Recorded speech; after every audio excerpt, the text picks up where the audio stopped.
कार्रवाई होनी चाहिए, लेकिन अभी तक इस मामले पर सभी चुप है। आपको नहीं लगता कि बोलना चाहिए, मुखर होना चाहिए इस पर? देखिए मृदुल जी, जब सुप्रिया श्रीनाथ जी ने खुद आकर बोल दिया, पूरी बातों का एक्सप्लेनेशन दे दिया और इस बात से डिस्कवरी करती है कि वो कभी किसी महिला के लिए इस तरह का अभद्र शब्दों का उपयोग नहीं करती हैं। और जहां तक हम सभी जानते हैं, सुप्रिया श्रीनाथ एक बोल्ड पर्सनालिटी है और अगर वो कुछ बोलेंगी, कुछ लिखेंगी तो बहुत जिम्मेदारी के साथ बोलेंगी और लिखेंगी। और अगर इस तरह का उनका स्टेटमेंट होता, सोच समझ कर दी होती, तो उसे वापस नहीं लेती, मुझे इतना यकीन है। ज़ेबा जी, मैं एक छोटा सवाल आपसे करना चाहता हूं, आप फिर आगे कंटिन्यू करिएगा। एक छोटा सवाल है, आपने कहा सुप्रिया श्रीनाथ बड़ी जिम्मेदार हैं, ये आपके शब्द हैं, लेकिन मैडम यहां जिम्मेदारी में अगर नंबर मिलेंगे 10 में से तो 0 दूंगा मैम मैं उन्हें जी, क्योंकि उन्होंने जिम्मेदारी तो यहां पर बिल्कुल नहीं दिखाई। 15-20 लोग अगर अकाउंट चला रहे हैं तो कल को तो कोई और कमेंट करेगा, फिर वो सॉरी कह देंगी, इसका तो मतलब यही हुआ। And not once has she apologized. Zeba जी, देखिए, एक मिनट आ रहा हूं, इसके बाद बरखा जी। सुप्रिया श्रीनाथ को जो अपने लिए बोलना था उन्होंने बोल दिया, लेकिन आज जो हालात है, देखिए देश में हर महिलाओं का सम्मान होना चाहिए। ये नहीं कि सिर्फ कंगना रनौत पर आज टिप्पणी हुई है तो पूरा चैनल में चर्चाएं हो रही है, सभी को बुरा लग गया, नारी सम्मान को ठेस पहुंच गई। देश की हर नारी, हर महिला, हर समाज की महिला, चाहे वो किसी भी समाज से आती हो, अमीर हो, गरीब हो, सभी का सम्मान और सब देश की इज्जत है।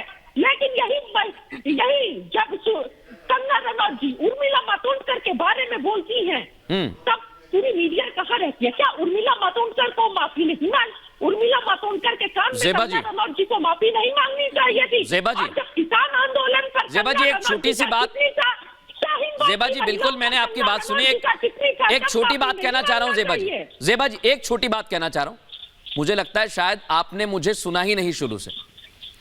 मैं इसलिए बड़े सम्मान से कह रहा हूं ज़ेबा जी, क्योंकि मैंने हर बार में ये कहा है कि नारी का सम्मान, मैंने यहां किसी का नाम नहीं लिया ज़ेबा जी, मैंने शुरुआत से लेकर अभी तक की पूरी डिबेट में नारी के सम्मान की बात कही है। तो आप ये आरोप ना लगाएं कि मैं सिर्फ कंगना रनौत की बात यहां पर कर रहा हूं। और मैं बरखा जी के पास आऊं, प्रीति जी के पास जाऊं, उससे पहले बड़ी जानकारी मिल रही है, प्रधानमंत्री ने रेखा पात्रा से फोन पर बात की है। जैसा हमने आपको बताया, उन्होंने पात्रा को शक्ति स्वरूपा कहा है। और संदेश खाली की घटना भूले नहीं आज हम, क्योंकि वहां पर महिलाओं के साथ क्या अत्याचार किया, आरोपी को शह दी गई, इसे लेकर रेखा पात्रा ने कहा है कि संदेश खाली की जो पीड़ित महिलाएं हैं उनके बारे में उस सिलसिले में प्रधानमंत्री नरेंद्र मोदी से उनकी बात हुई है।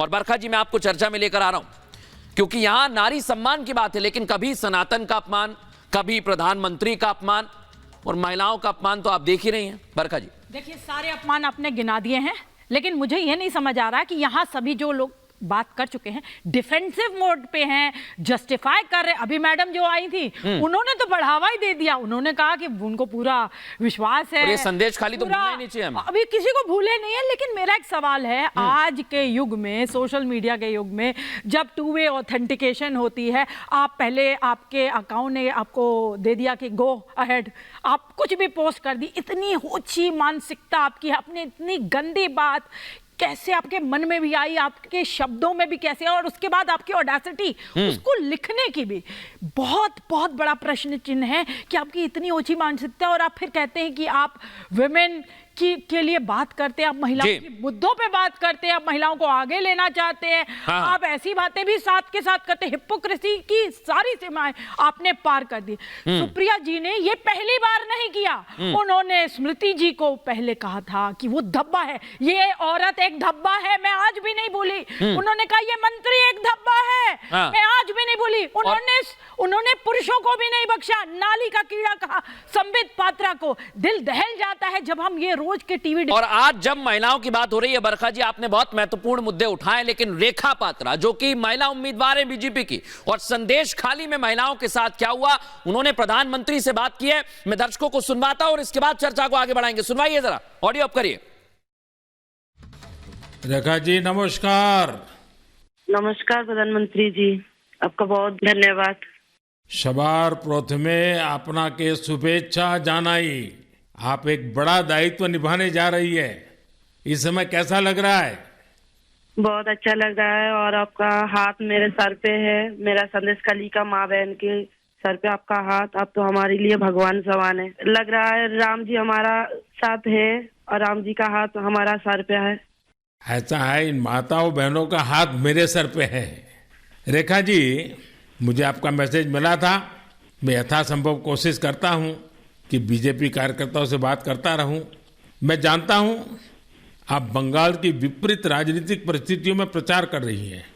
जब आपका नाम घोषित हुआ तो क्या माहौल क्या था, क्या लगा लोगों का? आपको क्या क्या परिस्थितियों का सामना भी करना पड़ता होगा? क्या हो रहा है, मैं जरा पूरा चित्र समझना चाहता हूं। हमारी साथ जो रेखा जी नमस्कार। नमस्कार प्रधानमंत्री जी, आपका बहुत धन्यवाद। सवार प्रथमे आपनाके शुभेच्छा जानाई। आप एक बड़ा दायित्व निभाने जा रही है।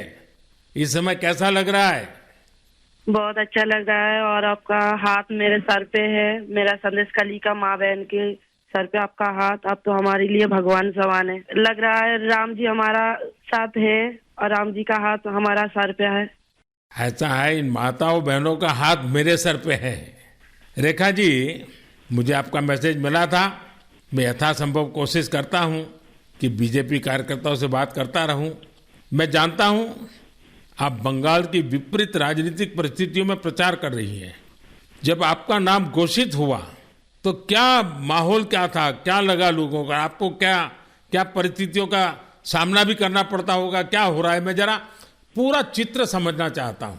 हमारी साथ जो दुर्घटना घटी थी, हम तो बहुत दुर्भाग्यशाली, हम संदेश कली का माँ बहन नहीं है। पूरा बसीरा लोकसभा का जो माँ बहन है सब एक समान ही अत्याचारी तो हुई है और हमारी साथ जो हुई उनकी तो जेल हुई, ईडी की हाथ चला गया और हम चाहती है उनकी सजा मिले। और हाँ, हमारा इधर जो 2011 साल से वोट हम इलेक्शन नहीं दे पाई, हम चाहती है पूरा सुरक्षा के साथ वोट दे पाए।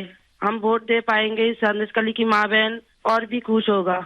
और आपका बहुत बहुत धन्यवाद क्योंकि आप हमारे साथ आई। नहीं, मुझे पूरा विश्वास है आपकी बात इलेक्शन कमीशन तक जरूर पहुंचेगी और इलेक्शन कमीशन सभी मतदाता मतदान कर पाए इसके लिए पूरा प्रबंध करेगा। और इलेक्शन कमीशन निष्पक्ष मतदान हो इसके लिए हमेशा प्रतिबद्ध होता है।